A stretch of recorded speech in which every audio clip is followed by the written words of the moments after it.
Assalamualaikum warahmatullahi wabarakatuh. Alhamdulillah, alhamdulillahi ala ihsanih, wa syukru lahu ala taufiqihi wa amtinanih. Ashhadu an la ilaha illallah ta'ziman li sya'nih, wa ashhadu anna Muhammadan abduhu wa rasuluh ad-da'i ila ridwanih. Wa qala Allahu azza wa jalla fil Qur'anil Karim, Ya ayyuhalladzina amanu taqullaha haqqa tuqatih wa la tamutunna illa wa antum muslimun.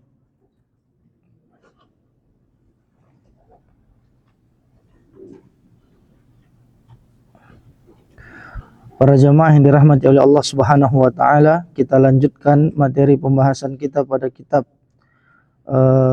Riyadhus Shalihin bab al-muraqabah. Kita masuk kepada hadis yang berikutnya.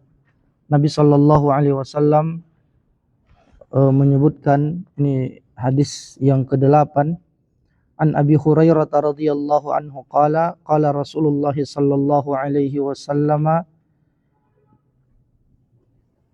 min husni islamil mar'i tarkuhu ma la ya'nihi. Haditsun hasanun rawahu Tirmidzi wa ghairuhu.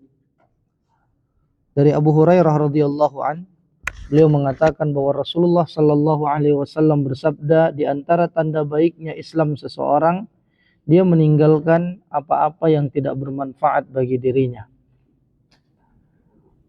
Dijelaskan oleh Syekh Muhammad bin Shalih Al-Utsaimin, Islamul mar'i huwa istislamuhu lillahi azza wa jalla zahiran wa batinan. Maksudnya Islam seseorang di sini adalah bentuk berserah dirinya dia kepada Allah secara zahir maupun batin.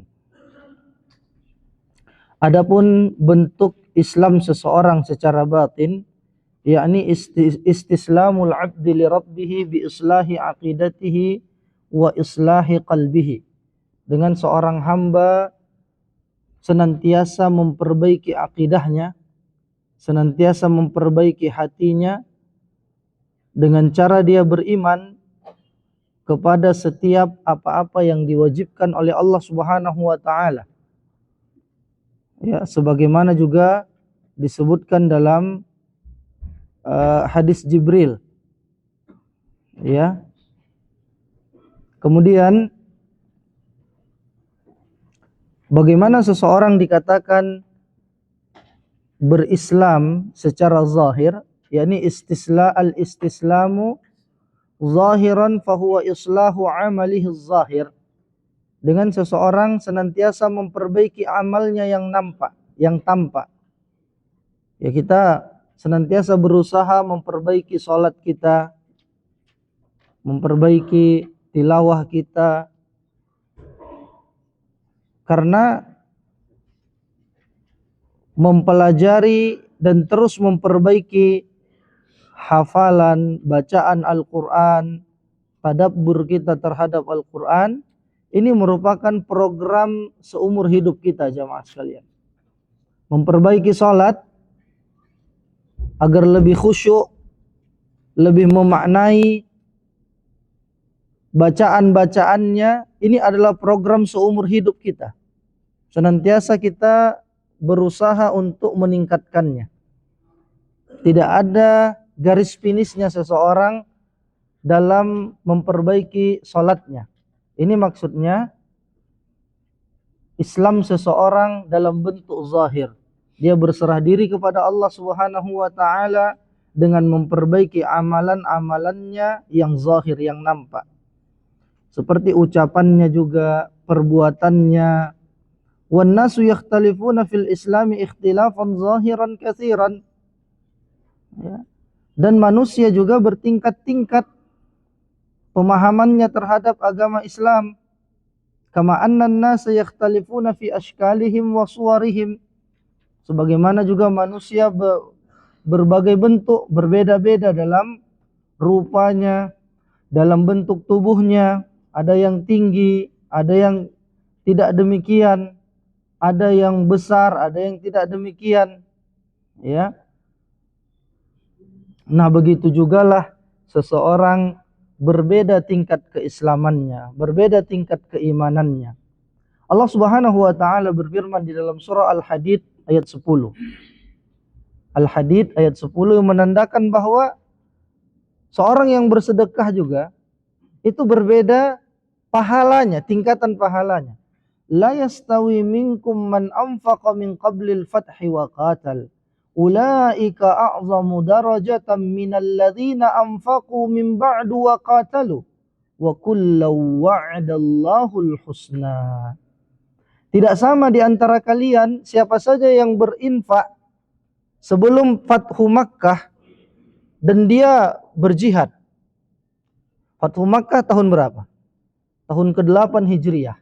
Nah, ini kan Fathu Makkah ini kan maksudnya pembebasan kota Makkah dari berhala, dari kesyirikan. Jadi orang yang berjuang dari sebelum Fathu Makkah, yang berinfak, yang berjuang, yang ikut berjihad, itu tidak sama pahalanya dengan orang yang setelahnya, apalagi kita. Karena mereka berjuang menginfakkan hartanya di awal-awal perjuangan. Nah, berbeda. Sama misalnya kita, tidak sama jasa kita yang mendakwahkan Islam pada hari ini dengan orang yang mendakwahkan Islam di masa penjajahan misalnya. Tidak sama. Perjuangannya tidak sama. Nilainya tidak sama. Keutamaannya juga tidak sama. Makanya Allah katakan, la yastawi minkum man anfaqa min qablil fathi wa qatal. Tidak akan sama antara orang yang menginfakkan hartanya, memperjuangkan Islam sebelum terjadinya Fathu Makkah. Karena kalau Fathu Makkah ke atas, ini perjuangannya bisa dikatakan lebih mudah. Karena sudah berbondong-bondong orang masuk Islam. Wa ra'aitan nasa yadkhuluna fi dinillahi afwaja. Sementara di awal-awal ini, berarti berapa itu? 21 tahun kan? 20 tahun sebelum tahun ke-8 Hijriah, berarti itu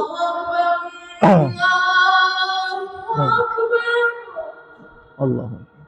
Allahu Akbar, Allahu Akbar. Asyhadu an la ilaha illallah.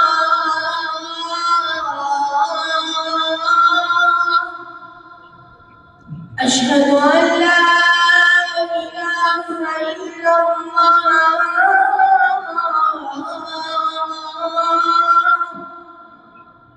Asyhadu anna Muhammadar Rasulullah. Asyhadu anna Muhammadar Rasulullah. Hayya 'alas shalah.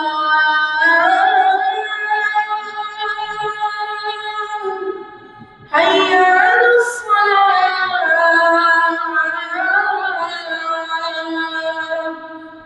Hayya 'alal falah. Hayya 'alal falah. Allahu Akbar, Allahu Akbar. La ilaha illallah. La ilaha illallah. Allahumma rabb hadhihi as-salati la tukhlifu.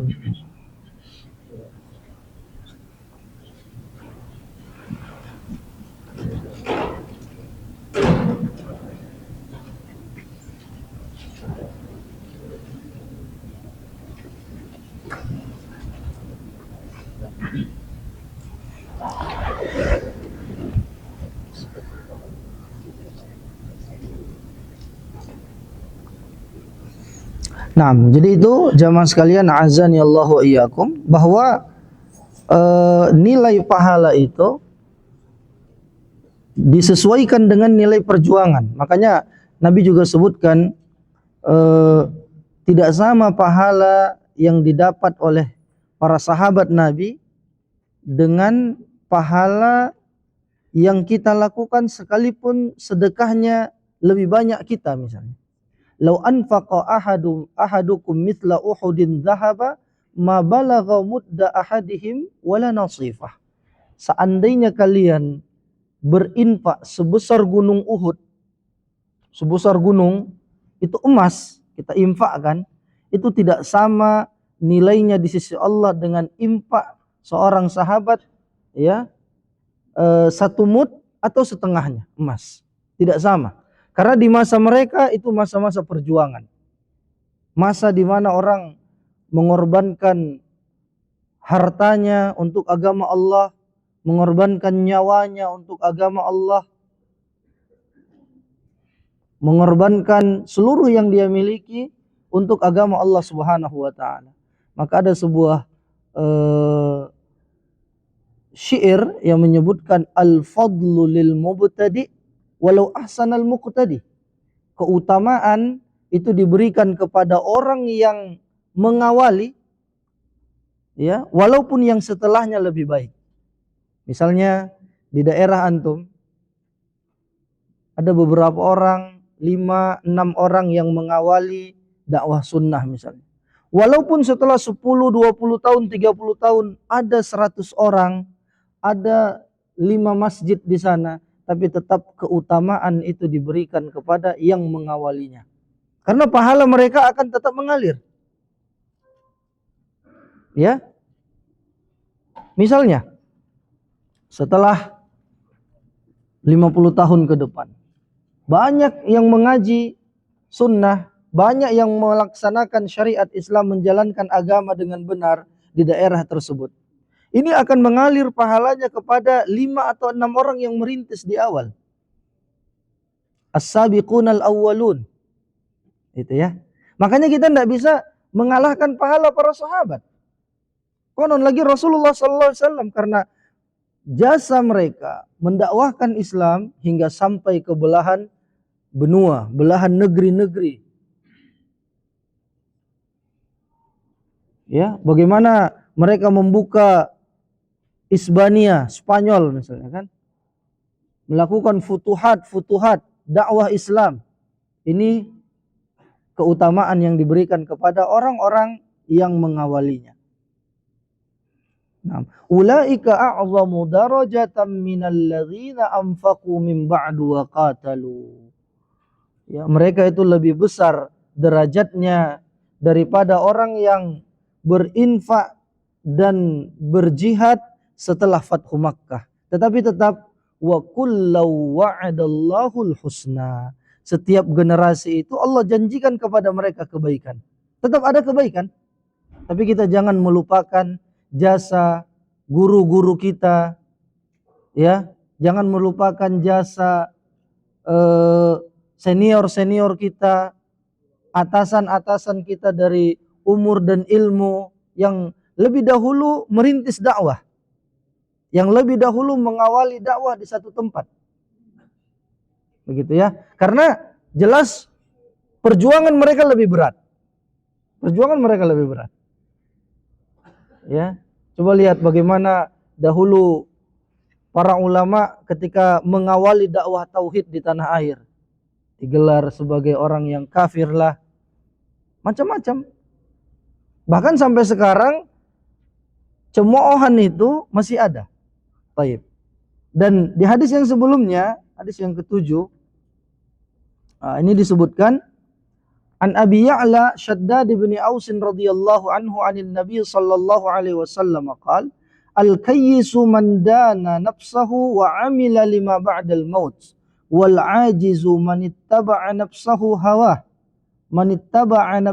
hawaha wa tamanna 'ala Allah. Rawahu at-Tirmidzi wa qala haditsun hasan. Qala at-Tirmidzi wa ghairuhu minal ulama makna dana nafsahu ay hasabaha Namun sebagian ulama mengatakan ini hadisnya maknanya benar, namun beberapa dari mereka itu mengatakan bahwa hadis ini dhaif. Ya, namun At-Tirmidzi mengatakan ini derajatnya hasan, ya, haditsun hasan. Orang yang cerdas, al-kayyis, orang yang pintar, itu adalah orang yang merendahkan dirinya atau hasabah, mengintrospeksi dirinya, dan dia beramal untuk setelah kematian, mempersiapkan bekal setelah kematian. Dan orang yang lemah adalah orang yang mengikutkan hawa nafsunya, tapi dia berharap ampunan dari Allah Subhanahu wa taala.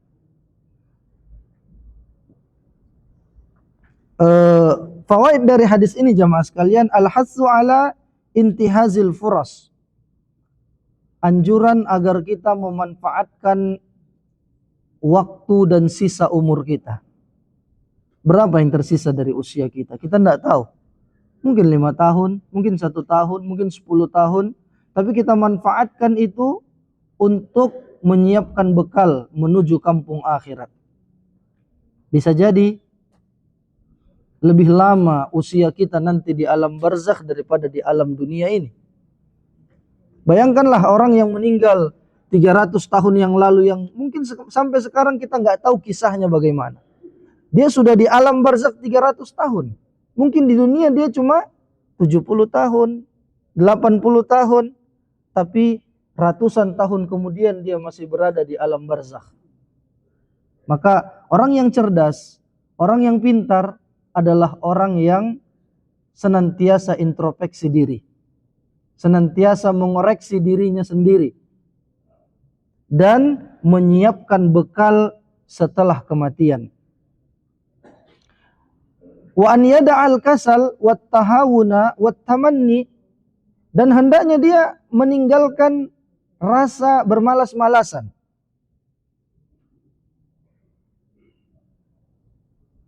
dan meremehkan kebaikan, dan panjang angan-angan. Ya. Jadi jangan terlalu banyak menghayal. Imam Hasan Al-Basri mengatakan, "Laisal imanu bitamanni wala bitahalli, walakinnal imana ma waqara fil qalbi wa saddaqathul a'mal." Iman itu bukan berlandaskan hayalan.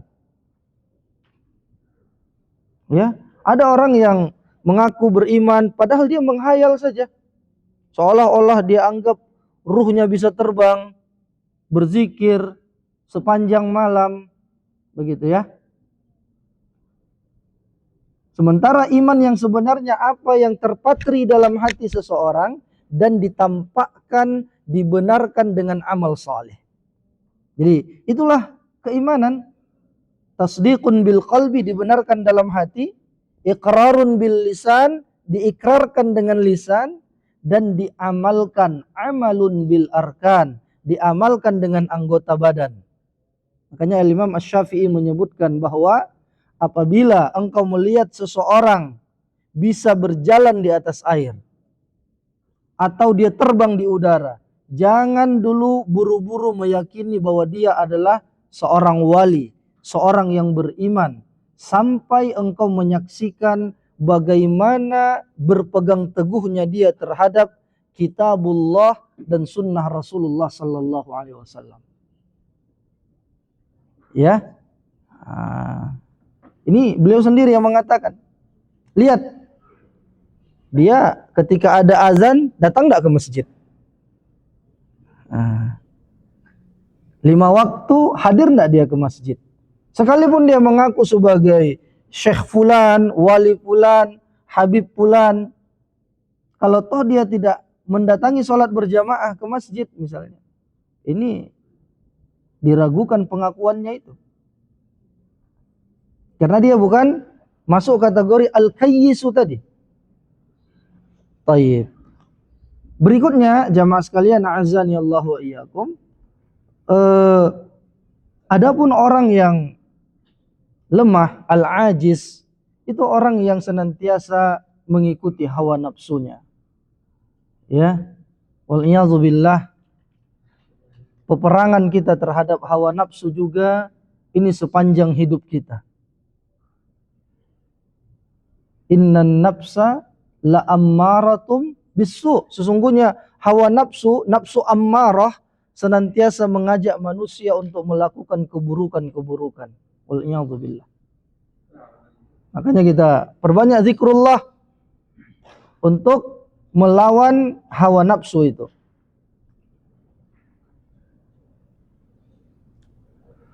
Fa'alaina ayyuhal ikhwah an nantahizal fursata fi kulli ma yuqarribu ila Allah min fi'lil awamir wajtinabil nawahi, kata Syekh Utsaimin. Oleh karena itu, wahai saudara-saudaraku, manfaatkanlah kesempatan sisa hidupmu untuk mendekatkan diri kepada Allah. Setiap ada kesempatan untuk beramal salih, manfaatkan. Segala yang mendekatkan diri kita kepada Allah dengan melakukan perintah-perintah yang diwajibkan, atau dengan menjauhi larangan-larangan. Ini adalah cara bagaimana kita menambah bekal setelah kematian. Hatta idza qadimna 'ala Allah kunna 'ala akmali ma yakunu min hal.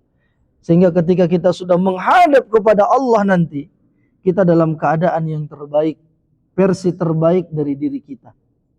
Ya. Nah, jadi ini ikhwatiddin yang dirahmati oleh Allah Subhanahu wa taala.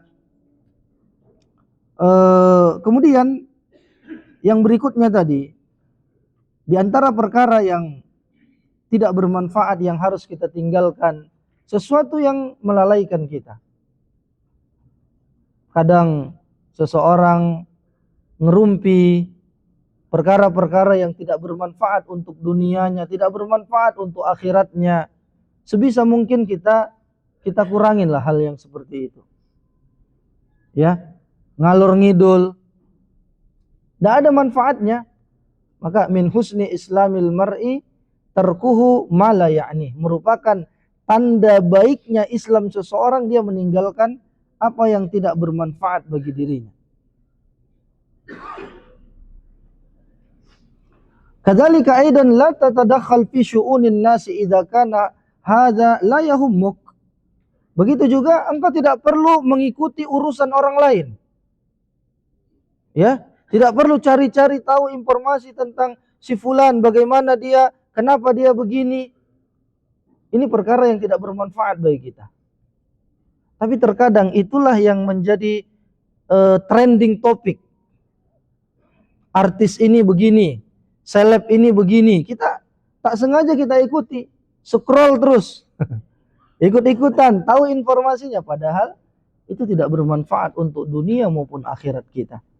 Tilka ummatun qad khalat laha ma kasabat wa lakum ma kasabtum wa la tusaluna amma kanu ya'malun. Itu adalah satu golongan umat yang sudah berlalu. Laha ma kasabat, bagi dialah perbuatan dia, dan atas kalianlah perbuatan kalian. Pertanggungjawaban masing-masing, dan kalian tidak akan ditanya tentang perbuatannya nanti di akhirat. Antum nggak akan ditanya nanti, kenapa artis fulan bercerai dengan istrinya? Nah, nggak ditanya. Jadi nggak usah kita update gitu ya. Kenapa si fulan berseteru dengan si fulanah misalnya. Wala tus'aluna amma kanu ya'malun. Kalian tidak akan ditanya tentang apa yang mereka perbuat. Ya. Wa hadha khilafu ma yaf'aluhu ba'dun nas al-yawm min hirsihi ala ittila'ihi ala a'radin nasi wa ahwalihim. Ya. Dan ini menyelisihi dari apa yang terjadi hari ini, kata Syekh Utsaimin. Karena banyak orang yang berusaha mencari-cari tentang berita seseorang, mencari tentang bagaimana kebiasaannya, begitu juga tentang kehormatannya dan keadaannya. Wal'iyadzubillah. Bahkan ada satu acara yang memang khusus gosip. Ya. Wal'iyadzubillah. Nah, jadi ini perkara-perkara yang tidak bermanfaat bagi kita, yang sebaiknya kita berusaha untuk meninggalkannya. Naam.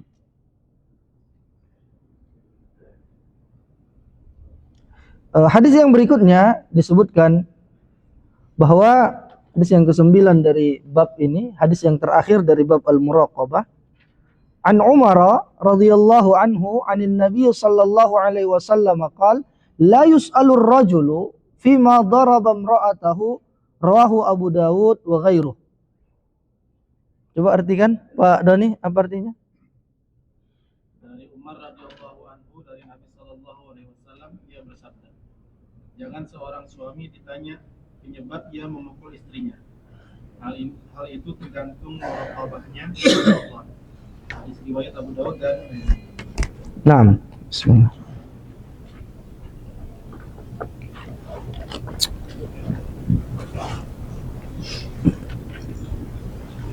Namun hadis ini jemaah sekalian, sebagian besar ulama menyebutkan bahwa riwayatnya dhaif, ada yang mendhaifkannya, gitu ya. Katakan sama Syekh Utsaimin, walakinnal hadis dhaif. Hadis ini adalah dhaif tapi maknanya benar. Ya, maknanya benar, yang menjelaskan bahwa annar rajulal muttaqi lillah azza wa jal alladhi intaha bihil amru ila akhiril maratibis thalath allati asyara Allahu ilaiha. Bahwa seorang yang bertakwa kepada Allah Subhanahu wa taala tidak perlu ditanya kenapa dia memukul istrinya. Tentunya ini dalam bentuk ta'dib, untuk memberikan pendidikan yang baik kepada istrinya. Dan hadis ini tidak diriwayatkan oleh Al-Imam Bukhari dan juga Al-Imam Muslim, bukan juga dari Abu Daud, bukanlah, sementara mereka adalah orang yang lebih tinggi jalur periwayatannya daripada Imam Abu Daud. Jadi Imam Bukhari ini jalur periwayatan yang paling tinggi, Imam Muslim, begitu ya.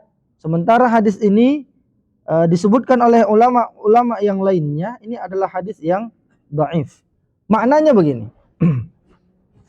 Seorang suami yang dia benar-benar bertakwa kepada Allah Subhanahu wa taala, kalau toh terjadi berita, terdengar berita dia memukul istrinya, itu tidak perlu ditanya. Tentunya dia memukulnya itu karena sudah pada pelanggaran-pelanggaran yang mengharuskan untuk itu. Karena kan ketika seseorang mendapati istrinya melakukan pembangkangan, ada 3 langkah yang harus dilakukan oleh seorang suami. Ini disebutkan di dalam surah An-Nisa ayat 34. Belum catat, An-Nisa ayat 34. Allah katakan wallati takhafuna nusyuzahunna fa'izuhunna wahjuruhunna fil madaji' wadribuhun fa in ata'nakum fala tabghu 'alaihinna sabila innallaha kana 'aliyyan kabira. Ya, An-Nisa ayat 34. Dan bagi seseorang yang takut istrinya melakukan nusyuz ini pembangkangan, membangkang, disuruh keluar pakai hijab syar'i, enggak mau, ya, diajak misalnya pindah rumah dari rumah mertua indah misalnya kan, diajak pindah supaya lingkungannya yang lebih baik, bisa ke majelis taklim, mungkin dia enggak mau gitu ya. Adalah sesuatu yang sesuatu yang sampai pada level nusyuz, pembangkangan. Apa yang dilakukan oleh seorang suami? Yang pertama, fa'izuhunna, berikan nasihat. Berikan nasihat, ini yang pertama. Fa'izuhunna, maka berikanlah nasihat kepada istri-istri kalian. Di situ jamak, ya. Mau'izah. Keteladanan, nasihat, itu yang pertama. Bapak suruh dia Bapak suruh istri untuk datang ke majelis taklim, bapak juga harus membawa dia ke majelis taklim. Disuruh beliau untuk sholat, menyuruh istri untuk sholat, menjaga sholatnya, maka suami juga harus memberikan keteladanan, suami juga harus menjaga sholatnya. Suruh istri untuk berdandan kepada suami, begitu ya, di hadapan suami. Suami juga demikian. Jadi berikan nasihat keteladanan. Itu yang pertama. Yang kedua, kalau memang tidak bisa, tetap dia nusus, wahjuruhunna fil madaji'. Maka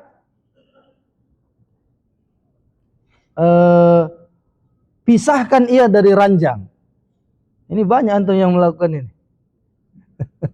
Tapi bukan karena itu ya, karena sebab yang lain. Pisah ranjang, kalau tidak bisa pisah ranjang, tapi di rumah yang sama. Udah diberikan nasihat, berikan keteladanan yang baik, wahjuruhunna fil madaji'. Itu pisah ranjang. Nah, kalau itu pun tak mampan, wadribuhun, maka pukullah mereka. Tapi pukulan di sini adalah pukulan mendidik. Tidak boleh memukul wajah. Kalaupun diperbolehkan kata para ulama, diperbolehkan kata para ulama, paling kaki doang, kaki, ya, belakang, yang tidak membahayakan. Jadi ini 3 langkah yang dilakukan oleh seorang suami.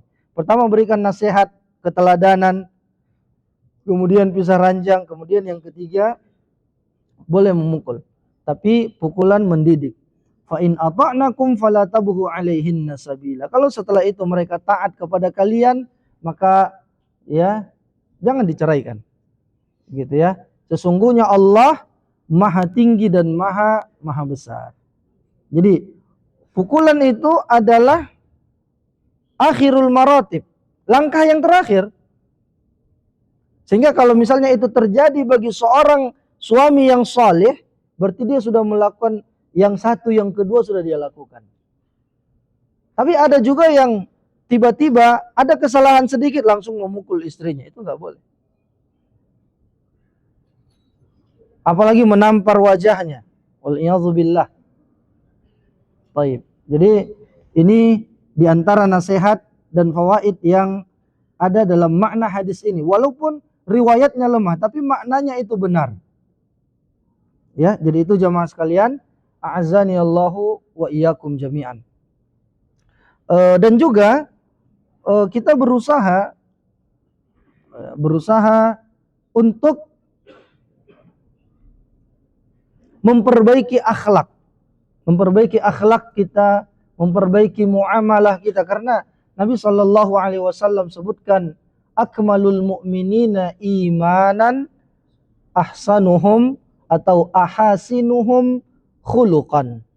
Ya, orang mukmin yang paling sempurna imannya adalah mukmin yang paling bagus akhlaknya. Ya, yang paling bagus akhlaknya. Dan Nabi Shallallahu Alaihi Wasallam diutus untuk menyempurnakan akhlak. Innama bu'istu liutammima makarimal akhlak, atau dalam riwayat yang lain mahasin al akhlak. Tidaklah aku diutus kecuali untuk memperbaiki akhlak manusia. Akhlak mereka kepada Allah. Bagaimana akhlak kita kepada Allah? Mentauhidkan Allah. Jangan berbuat perbuatan syirik.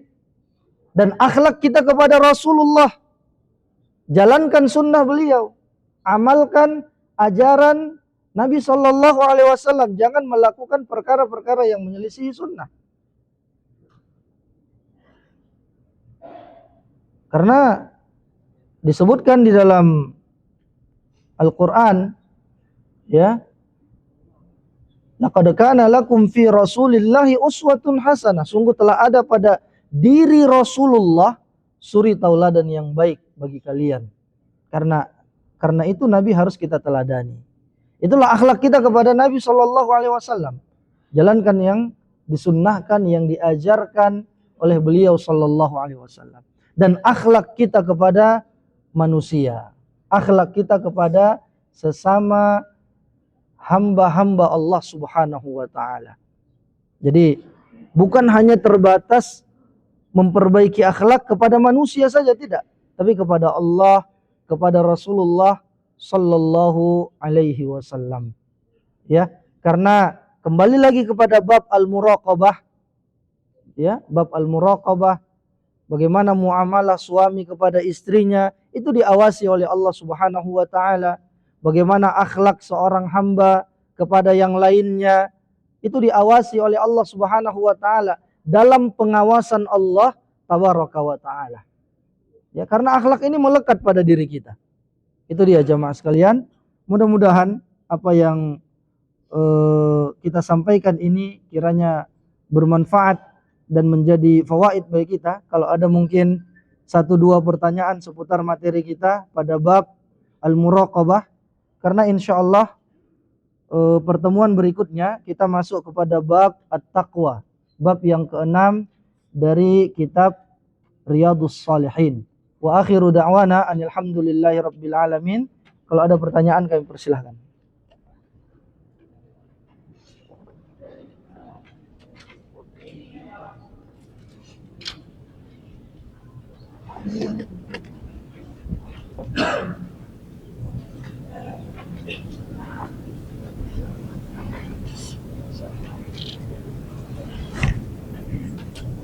Ya, pas Pak. Fadal, silakan Pak. Waalaikumsalam warahmatullahi wabarakatuh. Ya. Dalam hal muraqabah, terus ada ayat yang mengatakan bertakwalah kepada Allah semampu. Iya. Apakah dalam bermuraqabah itu ada berlaku semampu? Semampu kita. Contohnya misalnya bagaimana?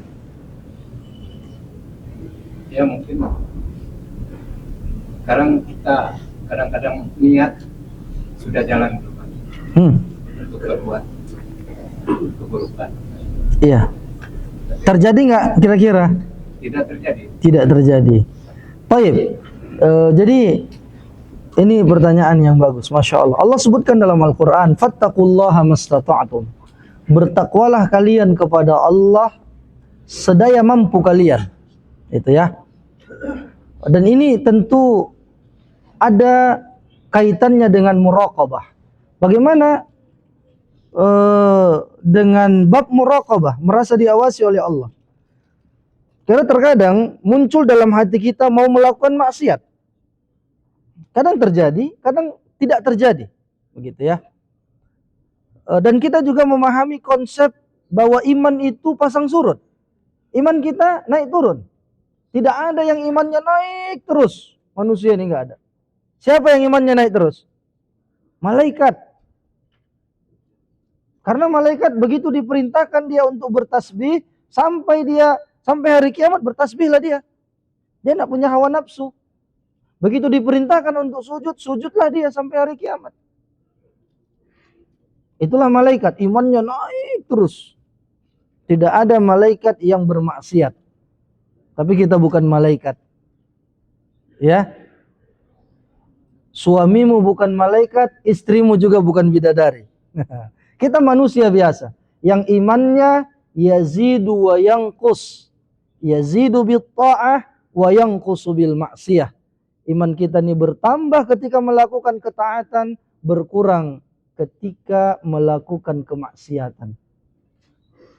Siapapun, mau dia syekh, mau dia ustadz, mau dia da'i, talibul ilmi seperti kita semua ini, imannya bertambah berkurang.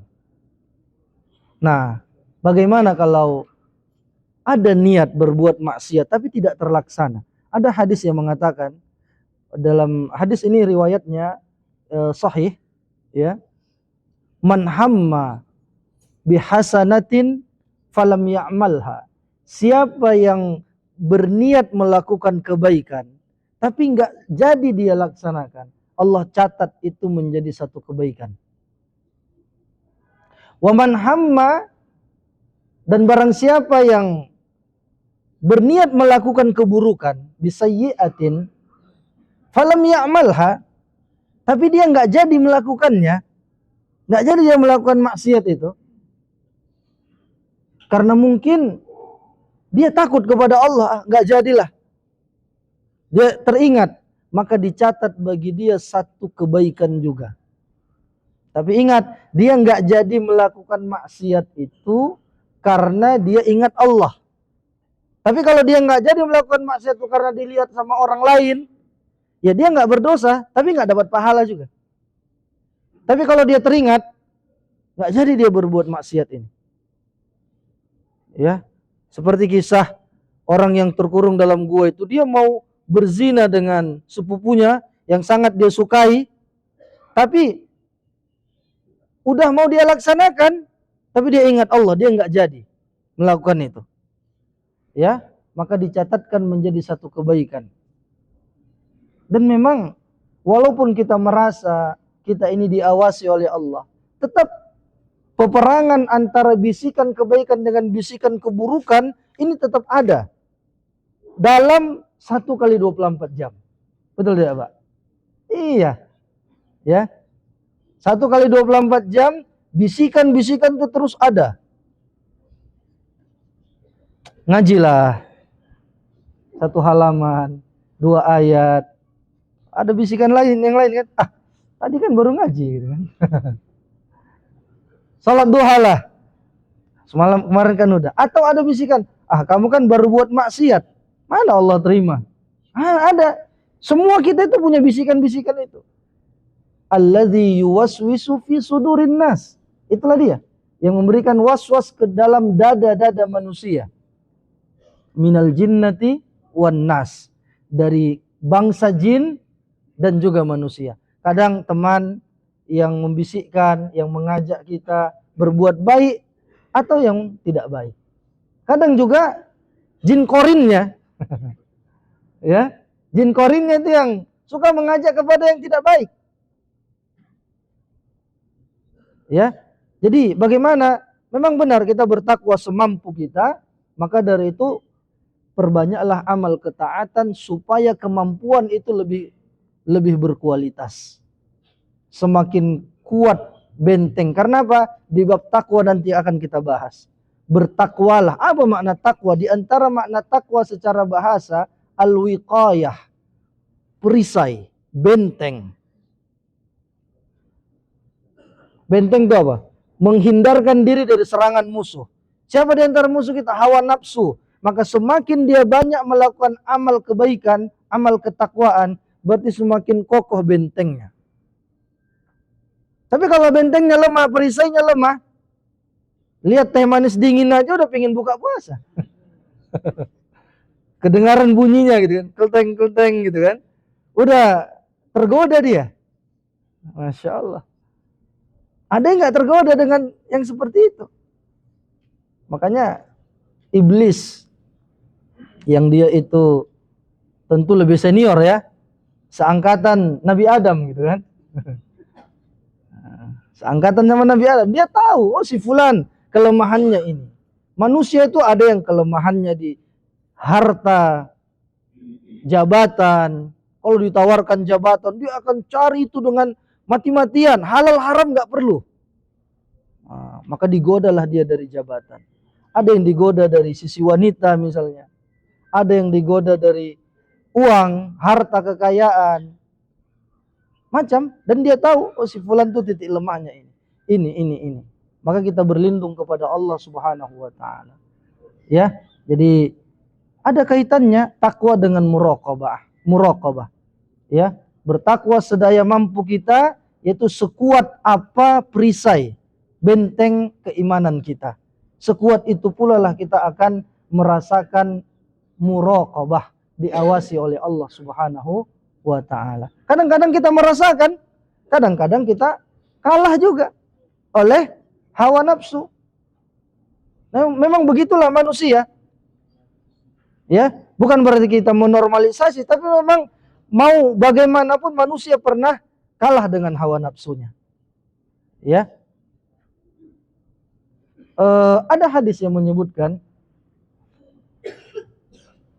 laulam tuznibu. Itu dia hadis. Laulam tuznibu la'atallahu biqaumin muznibin thumma astaghfarahum faghafarallahu lahum. Seandainya kalian tidak berdosa, Allah akan wafatkan kalian. Maka para ulama mengatakan hadis ini menjelaskan bahwa ada sinyal orang-orang yang soleh jarang sekali buat dosa, itu biasanya umurnya pendek. Jangan berarti yang panjang nih banyak dosa, enggak, gitu kan? Ini ya memang di beberapa momen kita dapati orang-orang yang memang Masya Allah jarang sekali berbuat dosa dia. Maka apa kata Allah? Laulam tuznibu, kalau kalian enggak berbuat dosa, Allah akan wafatkan kalian. Cepat usia, pendek umurnya. Lalu Allah datangkan satu kaum yang berdosa, kemudian mereka beristighfar, lalu Allah ampuni mereka. Jadi ada memang ya yang umurnya pendek, dan kita lihat track recordnya Masya Allah, amal solehnya luar biasa. Hampir-hampir nggak pernah terdengar dia berbuat dosa. Nah, jadi itu jamaah sekalian. Azanillahu wa iyyakum. Ada yang lain silakan. Pas. Nah, naktafi bihadza. Subhanakallahumma bihamdik asyhadu an la ilaha illa anta astaghfiruka wa atubu ilaik. Wassalamualaikum warahmatullahi wabarakatuh.